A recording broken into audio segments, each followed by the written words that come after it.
Hey everyone, Ben the Bar Guy back with another video to help you make better drinks, and today I'm giving you a choice. Speed pours or no speed pours. If you've been the victim of a speed pour, you're part of the matrix, and I'm giving you a choice to be free. It's keeping you down and you don't need it, and I'm gonna show you why, and I might just save your bar tens of thousands of dollars. And also, I'm gonna stop wearing these stupid Morpheus glasses. So if you like what you see, hit me with a subscribe, a like, and let's make better drinks.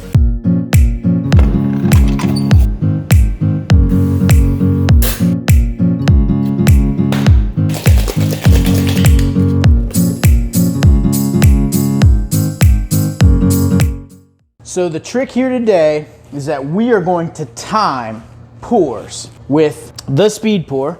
And just in case you thought, oh, I have better speed pours in my bar. Yeah, we got that one. Yeah, No, I got the ones without the, yeah. I got that one too. And I'm gonna show you, they're all slower than pouring by hand with the cap off like this on your bottle. I'm gonna fill some bottles up with water and we're gonna pour, okay? I'm even gonna do the cap off like this, pour and measure, and we're also going to do the same thing, put the all three speed pours, and we're gonna pour like this, the exact same amount into the glass, and we're gonna time all of them, and I'm gonna show you that you are slower with these, guaranteed.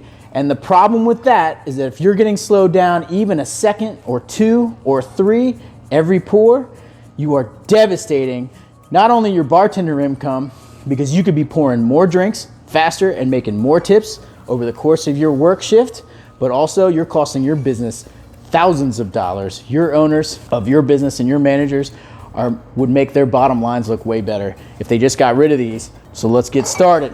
So first of all, let's go through the history of why this was invented in the first place. In the old days, we had jiggers. We used these all the time pre-prohibition. Bartenders, as a craft, respected measuring, okay? And so they used jiggers accurately in order to pour drinks. And measurement was important to them. But after prohibition, the jigger goes away. For whatever reason, the bar craft dies, people stop respecting the craft. A lot of gangsters were running speakeasies during prohibition, and I promise you their thug friends were no bar craft enthusiasts. And so they were making sloppy drinks. And those drinks were often one-in-ones. Well, what's a one-in-one? A one-in-one is just vodka and soda, rum and Coke, whiskey and soda, whiskey and Coke. Those are one-in-ones. And those don't really require a jigger. And so bars over time, after Prohibition, post-World War II, and into the 60s, 70s, 80s, they got rid of the jigger. Well, the problem with that is if you're pouring out of a bottle and a bartender is just pouring away, you're wasting a lot of liquid. And so the purpose of this, and it was wise, was to give the bartenders a way of counting their pours that made them somewhat accurate, at least to within a half ounce or a 3/4 of an ounce. And that's really important. That's what we needed. And so they would pour and they would count 1, 2, 3, 4. And they would be done and they would be somewhat accurate on their pour. All right, guys, this is how this is gonna work. Each of the speed pours is gonna get poured the exact same way 10 times. And we're gonna get an average time for each speed pour. What we're gonna do is I'm gonna show you what it looks like. You'll get the idea, and then I'll give you the average times that I got from these experiments. We're gonna start with the first silver speed pour. Bottle goes in the rail. All right, hands are here. My right hand sits right above the start clock. Start clock, go. Pick up the bottle, pour it out of the speed pour into the glass, back down, time. That's what that would look like. We're gonna do that 10 times, and then we're gonna switch the speed pour. This is a speed pour that has a little cap that's been ripped off, but the important thing is it's just a different speed pour. Like some speed pours might be faster than others. We just wanted to use multiple varieties. So here we go. Hand on jigger, hand on timer, go. Pour 2 ounces. And into the glass, bottle goes down, time. That's how that's gonna work. We're gonna do it 10 times. This is gonna continue for every single speed pour, all right, including this plastic one. Same thing. Hand, jigger, over the clock, go.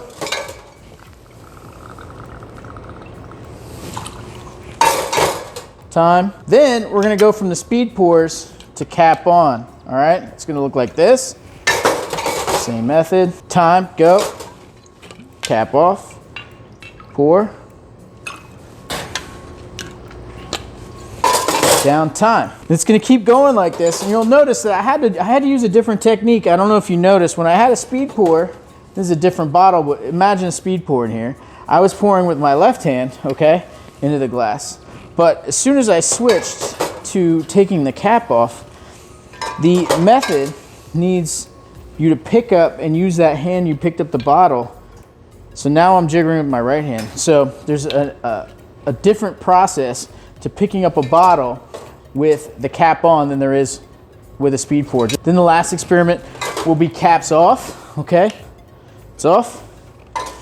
And importantly, all of these bottles will be full when we start the 10 pours, and they're gonna be poured, all the same jigger, all the same speed pour, 10 times. Start, pour, down, clock, and that will happen 10 times for each speed pour, including cap off and cap on, no speed pour pours. And at the end of that, we'll get an average time and we'll see which is fastest. Okay guys, after many pours and timing and recording, what we discovered was very interesting. And so then the process was all about putting it into a spreadsheet that made sense, which is what we're gonna go over now, if you guys wanna follow along. The first thing that you guys should know is that I did 10 pours for every type of speed pour or non-speed pour. I tried my best to make it a realistic pour. If for any reason I didn't hit the button to stop the clock or I spilled too much, I just didn't count it. I tried to move fast but not spill. I used water, so I wasn't too worried about spilling. I really wanted to focus on speed. Like, what if a bartender wasn't worried about spilling alcohol because they had practiced with this particular pour and felt pretty comfortable? What would they get? My results were pretty consistent. I did a 2-ounce pour, a 1-ounce pour, and a 3/4 ounce pour for every single pour from 1 to 5. One thing we should note is the cap on no pour reset is representative of, because of the way I had to pick up the bottle for the speed pours and the way I had to pick up the bottles when the cap was on, they were a little different. And so I repositioned the phone and thought maybe I could change the times just a touch and be a little more representative of how I was actually moving to get the bottle open, pouring it into a jigger, and then jiggering it off, and then putting the bottle back, and then getting back to the clock to stop the clock. I ended up doing that, but getting a somewhat similar result as the one where it was positioned exactly like all of the others. So a very consistent result came out, and that is, with beyond a shadow of a doubt, if you leave the caps on your bottles for bartending purposes, doing this and jiggering and then putting this back on, even if you just lightly put it back on and back in your rail, is by far the longest pour you can do. And I would say that you definitely don't want to keep your caps on in your rail typically. So then now the question becomes, what are the differences between a couple different speed pours and then a cap off no pour? And this is what we found. We found that by far the slowest method, if you are eliminating caps on bartending, is the speed pour with smallest opening that looks like a standard speed pour, and it was slowest except for the caps on. And this particular speed pour looks exactly like the ones I've used forever, so I went ahead and made that just the baseline. And then we're gonna compare all other speed pours to that one. The next slowest was a little wider hold, which usually had a little cap, which has been ripped off, and is just a different speed pour, but very similar. We called that speed pour Silver 2 cap. And then we had plastic speed pour, the widest mouth possible of all the speed pours easily, and that was plastic speed pour, okay? Then we did caps off, no pour, all right? What did we find? Well, what I did was, first, I felt like we needed to weight the 3/4 ounce pour a little bit heavier than the 2-ounce and 1-ounce pour times. And the reason is very simple. We wanted to figure out what is actually like making a cocktail. And almost every cocktail that you're measuring will have usually 2 3/4 ounce pours, maybe a 1 ounce pour for like a Manhattan or something, but typically if you're using juice, you're gonna use 3/4 ounce pours, and you're gonna use probably about twice as many of those as you do 2 ounce pours. So I weighted just a little stronger the 3/4 ounce pour times just to be closer to what it actually would take you to make a real drink. And then I took an average across all 3 of them, making them all equal to 1 ounce time-wise. And what we end up with is that it takes about 5.35 seconds on average to do a weighted pour of 1 ounce of anything with Speed Pour Silver. That's our standard. Now, just slightly faster than that, 5.27, was Silver Speed Pour with the cap. Okay, and remember that had the wider mouth, so that makes some sense. And then very fast and surprisingly fast was the plastic Speed Pour, okay, with the big gap, all right?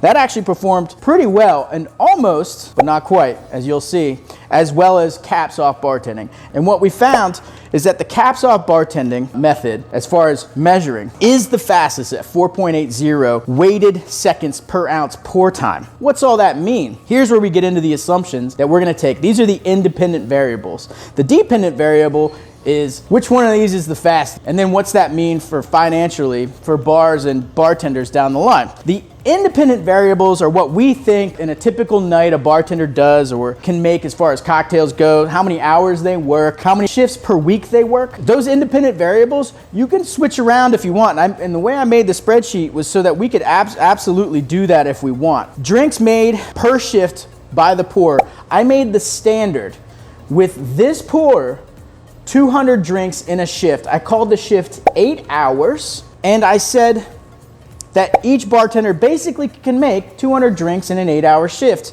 with these speed pours. Now that's 25 drinks an hour, and I'm sure you guys say, oh, I could make way more than that. Yeah, like on a service bar, I'm sure everyone can make more than that. But 25 drinks an hour is pretty quick. And if you were including like one-in-ones, you certainly could make 25 drinks an hour. But if you're making kind of complex cocktails, like we're assuming here, 25 is pretty reasonable. And then I took the times and found out what all the other pours would make regarding cocktails in a night in an 8-hour shift. And what we found was the Speed Pour Silver Cap would make 203 cocktails. 3 more cocktails in a night than this speed pour. Okay, not a huge difference. Okay, the plastic speed pour, they would make 20 more drinks, almost 20 more drinks. 219 is what we got with this in an 8-hour shift. That's substantial. 19 drinks is a big deal. But the big winner was caps off bartending at 223 cocktails. It makes 23 more cocktails per night than any other process. How does that make a difference to us? Well, let's go down to our dependent variables right here. This is the breakdown of bartending efficiency with various speed pours, okay? Now our base speed pour, it makes 200 drinks in a night, 25 drinks made in a shift, okay? I said the cocktail cost was $12, but if that's pretty standard around, I think, across multiple areas. If you were in New York, bump it up, it's probably 15, and we could certainly change that right there. And if you watch the spreadsheet, it'll change every number associated with that if you just put it in, okay? So the spreadsheet is designed to adjust to any price, but I said $12, okay? Pretty average price in my mind. What's usually what I pay, typically kind of as an average nationwide for a cocktail, okay? And then I said, as we talked about earlier, bartender shift hours, 8. I said each bartender probably works 4 shifts a week for each bartender a week. That's 208 shifts a year, and they're making about $300 in cocktails per hour. So what's it mean when we say that a bartender can make more drinks? What's it mean financially for the bartender? And what's it mean financially for your restaurant when you use a certain speed pour? And so if we go down to these independent variables that we're controlling for right here, you can see the repeat of what we just talked about. 200 drinks were made by a standard speed pour, but if you switched out the speed pour to the slightly faster one, okay, we made 203. If you switched to the plastic one, we made 219. And if you switched to the caps off method of bartending with no speed pour, we'd make 223 cocktails. We figured out how many drinks could we make per hour. The second silver, no cap, but capped bigger speed pour was pouring about 25.4 drinks an hour, but the plastic was pouring 27 an hour. The caps off 28. Okay, and then we're gonna say that the cocktail price is $12. I just find that as a good average. If you guys wanted to change that, no problem. You could put 14 in if you're in New York. You could put 10 in if you're in Columbus, Ohio. Whatever you think the average is where you're at, wherever you're at in the nation, go ahead and do that. And what's that extra money mean for you as a bartender? What's it mean for you as a manager of a restaurant or bar? It makes a lot more difference than you might think. This is our net gain loss in a restaurant, revenue and bartender tips. And we're gonna go down here. Here's our original pour. Cocktail revenue per shift per bartender is $2,400, okay? That's good. But if we just used the different speed pour, or maybe this is on your service bar or something, and that bartender over there on service bar, if you have 2 bartenders, is using that speed pour on all his bottles, he's making $2,436, working the same length of time as the other bartender, and the other bartender hasn't done anything wrong. He's just using a different speed pour. But if you go to the plastic one, now we've made $2,627. That's a difference of $227 in a shift. That's just one bartender. That's astounding to me. Now, if you put your cap on, we haven't talked about how much worse that is, but that is minus $417 worse to leave your caps on in your rail at a busy bar. You are losing $417 if you leave your caps on. So for the cocktail nerds out there who thought I was going to defend that, caps off in your rail. To those of you who say, well, fine, I'm just gonna stick to these everywhere, I would say that bottles on the back bar with these in it do look not so great. And also, that gap is huge. And the one thing that always gets in the bottles are fruit flies. And that's disgusting. I think bottles should be shut every night. Anything on the back bar should have a cap. But if you're making drinks, have enough rails for your bartenders to have the caps off during service, and then they can put the caps on at night. No bugs get in. You're picking up those bottles too much for the bugs to bother during your shift. You know, that's just a major problem with speed pours, is they don't really stay clean. People don't wash them enough. Caps on bottles on the back bar, good. Then what you're really using, have enough rails for your staff. Figure out a way to get caps on those overnight and then take those caps off during service, okay? And you will make easily more money for yourself in the bar. $272 more money. Each bartender, each shift, okay? That's ridiculously high. To have your caps off, you will make, if you take your caps off in your rail bottles that you mostly pour with, you will make $272 more, which translates to $56,000 plus per year over 208 shifts for that bartender. That's just that bartender. $56,000. Now let's just say you had taken the time to test some speed pours like I just did, and you realize, wow, this one's a lot faster. And maybe you really don't like this caps off thing. Well, all right, would you like to make $47,000 more for your bar? That seems like it would make a lot of sense. If you're a manager out there and you haven't found a fast speed pour, you're getting killed. Just tell your boss, we're gonna switch to these speed pours, and be like, I'm going on vacation. I just saved you $47,000. I just paid for my salary in 1 minute by switching these out to a plastic speed pour. But if you want your bartenders to use caps off, you can make 56. The difference is about $9,000. But even if you switch to this guy, scored pretty close to the standard, that's still $7,000 in a year per bartender. Now, let's say you're a bartender out there. You know what I would do if I came into a bar with speed pours? I would take every single one of them out in the rail, and I would put them somewhere, and I'll put them back in at the end, and I would just tell anybody I'm working with, look, we'll make a lot more money, because look at this. Per shift, if you go down to caps off bartending, you're making $54 just in tips, and that's if you're tipped at 20%. Most of you know if you're bartending, you're getting tipped closer to 25%, but we're calculated at 20. But let's say 20% is your average tip. You don't have any regulars. You're at a restaurant bar, people tip really closer to 20. Sure, you're making $54 more per shift.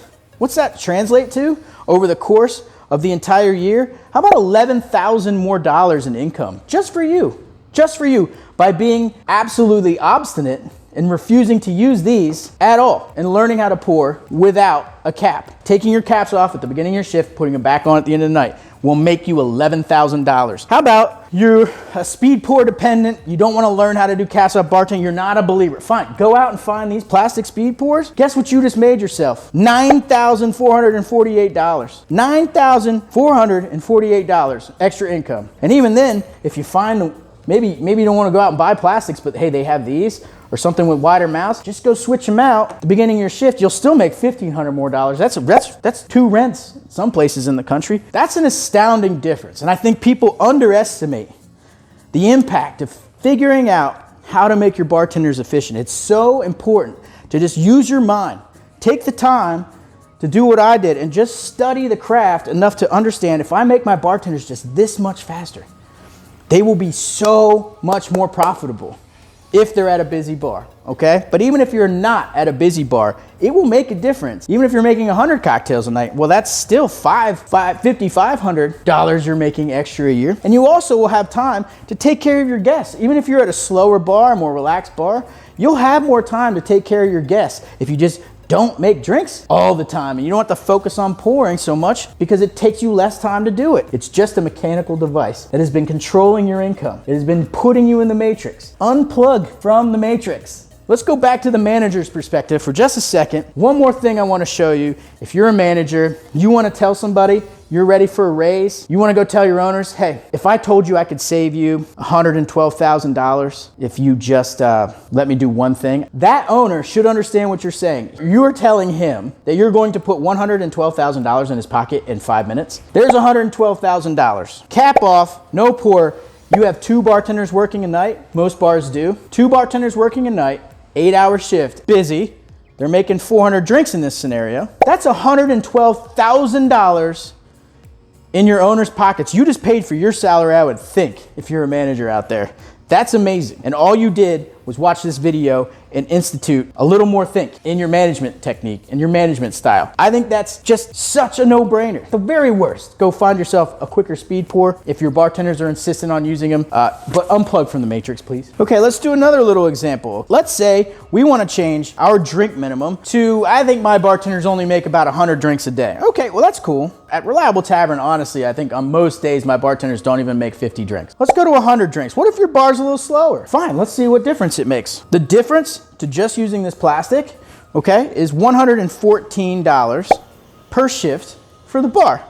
That translates to $23,620 a year in revenue in your pocket just by switching. It's an extra $23 in tips for the bar staff, which for them will represent $4,700 in extra income, okay?